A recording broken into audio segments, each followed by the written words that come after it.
Hello， 大家好，我们是草泥汉堡，今天为大家带来搞笑能妹妹幸福3+第16集、第15集。难得兄妹俩一起上街，两人也没有停止拌嘴。小新不怀好意的指着漫画男：“妹妹，你男朋友在这哦。”新小妹指着猫女回敬道：“看，那是你的女朋友。”小新又指着旁边老头：“你喜欢他？”新小妹生气的推搡小新一下：“不，你喜欢，你还是她的男朋友。”接着，他们俩就谁是男朋友的问题又开始掐架，然后两人一起从山坡上滚了下来，最后滚进一栋房子里。这是教授的地盘。教授说，他一直在等他们兄妹俩，还放出了自己早就已经写好的欢迎条幅。新小妹很好奇，教授怎么会知道他们会来？教授告诉他，因为他已经掌握占星术，多年以来，占星术都被称为科学里的魔鬼，但加上强大的计算机，占星术就能让人看到未来。接着，教授就给兄妹俩观看了8年后的辛普森一家。辛巴呼唤孩子们下楼拍毕业舞会照片，然后青年时期兄妹俩登场了，拍好照片再晃2下就是个蛋糕。辛巴很高兴，女儿提前2年就毕业了，儿子呢很高兴他终于毕业了。这时，辛巴一脸兴奋地冲了进来，不料辛巴一脸冷漠：“我们已经分居了，你竟然能讲点礼貌吗？”眼看两人又要开始吵架，小新有些生气：“能不能别在我们面前吵？”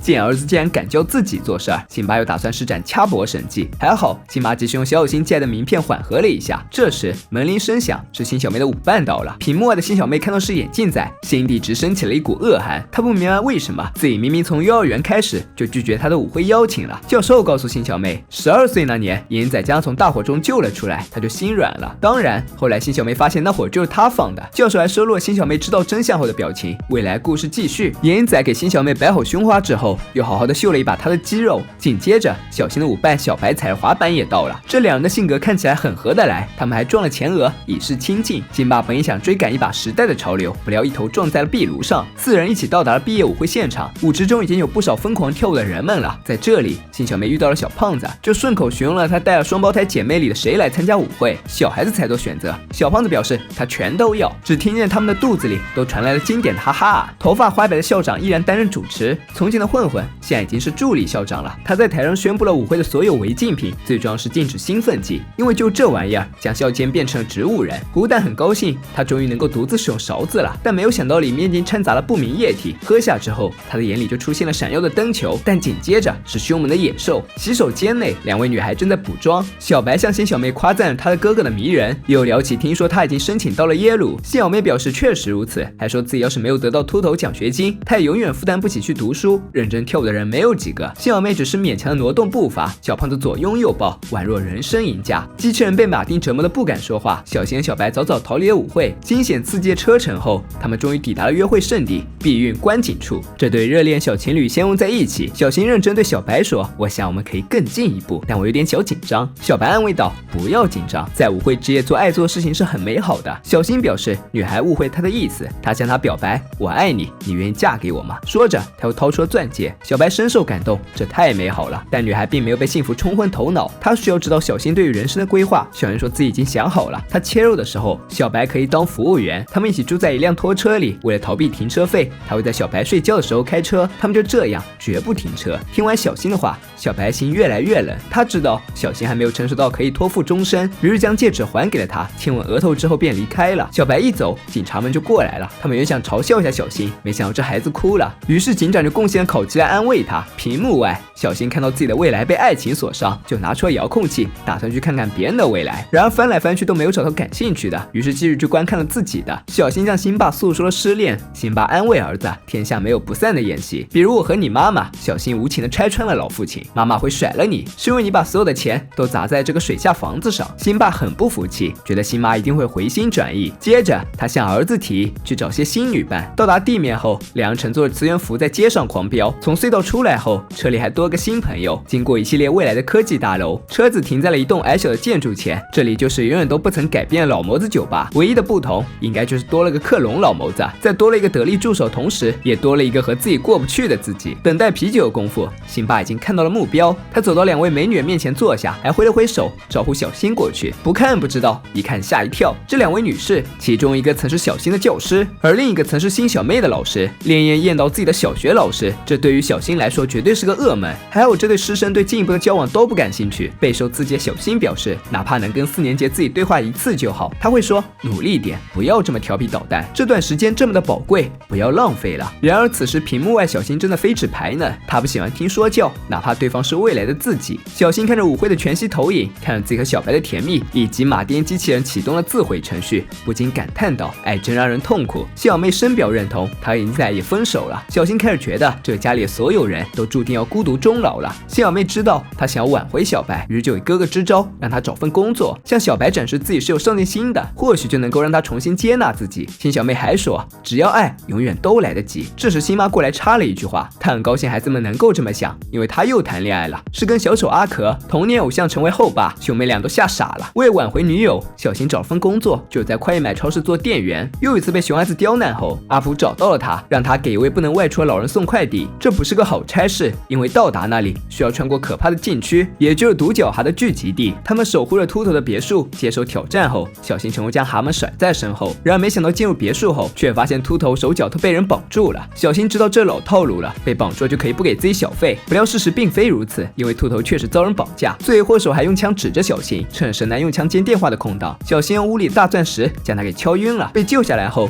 秃头想知道该如何报答恩人。小新想了一下，这大钻石给我怎么样？秃头当然不可能给他的，于是就说可以用奖学金送他去耶鲁。小新连连摆手，他表示奖学金是妹妹的，自己不能这样伤他的心。然而秃头却继续引诱，不要拒绝嘛，女士们都喜欢常青藤的鸣笑声。这句话引起了小新的兴趣，他想让自己做个加强版的4年文科学士，也许是夺回小白最简单的办法。刚好此时秘书带另一半前来拜访，小新很奇怪，你不是那个吗？秘书干笑了2声，表示自己是异性恋，只要坚持每10分钟打1针，他就对女孩拥有无限的兴趣。新小妹正在家看耶鲁大学宣传手册，耶鲁终于禁止男生主修科学，真不错。他开始思考自己是选择女性化学还是女性代数，不料小新出现打断他的美梦，他将自己要代替新小妹去耶鲁的事情说了出来。屏幕外的新小妹看着这一切，和未来自己同步掐住小新的脖子，你毁了我的生活，你将毁了我的生活。毕业典礼那天，新妈带着新男友一同出席，这激怒了新爸，2人就在观众席上互掐起来。2个老毛子就在后面看好戏，打算等到这2人两败俱伤，然后就让新妈轻松拿下。这届毕业生代表3是新小妹，校长也颇为骄傲地宣布她将就读于耶鲁。这时新小妹悄将经过告知了校长，小白很奇怪，为什么去耶鲁人突然换成小新？小新表示，可能是因为自己比较爱学习吧。为了庆祝孩子们顺利毕业，还让他们在水下狂欢了一场。小新追回女友，异常甜蜜。小胖子现在是4个孩子的爹，只想逃避，而经历了失恋眼镜仔独自哭泣，看着好基友伤心难过，小新决定前去安慰一下。他对眼镜仔说，他现在是个感情受挫小巨人，是很多女孩都会喜欢的类型。谁知眼镜仔就打算在一棵树上吊死，问这是否就意味着新小妹会回心转意？小新只得顺着他，应该是吧。得到了兄弟的鼓励，眼镜仔觉得自己又行了，立刻又去挽回新小妹了。回家路上，小新一直心事重重，他有点担心妹妹和好兄弟。就在小白企图亲吻他转移注意力时，小新看到教授以前住的地方。此时教授已经上吊死去了，但他留校机器依旧还能用。于是小新捣鼓了几下，看到了妹妹的未来。他和银仔蜗居在一个简陋的小房间。新小妹说自己打算去参加社区学院的诗歌班，而眼镜仔因为卖了骨髓，只能终日躺在床上。可惜这样依然没有钱交电费。很快他们家就陷入了漆黑一片。看着他们将来的境遇，小新觉得自己不能这么自私，于是立刻打算前去阻止这2人继续发展。小白却不同意男友此时离开，还威胁他若是现在走了，他未来将永远不会有自己的存在。另一边，银仔已经来到了新小妹身边，安慰她不去耶鲁并不是世界末日，而是只有他这个人玩完了。接着银仔激动地说，他唯一的希望就是抓根稻草，一直以来都爱着他的稻草。新小妹被说服了，也许接受眼镜仔确实能够抚平心灵的创伤。就在他们即将接吻，新小妹准备认命的时候，小新及时将妹妹从深渊中解救了出来。他不能放任妹妹毁掉自己的人生。回家的路上，小新说自己不要奖学金了，因为新小妹才是真正该去耶鲁的人。新小妹深受感动，但也很担心小白和哥哥的感情。小新却并不难过，他觉得自己能够等到喜欢他本来样子的女孩。屏幕外，教授告诉小新，他的确会在他83岁的时候遇到了，然后1分钟之后就咽了气。新小妹感动对哥哥说，我很感谢你将会为我做的事，看样子也算不错。兄妹俩还想知道父母的事，只见在未来他们又重归于好了。新妈说自己只得承认，水下生活也挺浪漫的。关灯之后，窗外发光的水母闪烁，窗内2人紧紧相拥。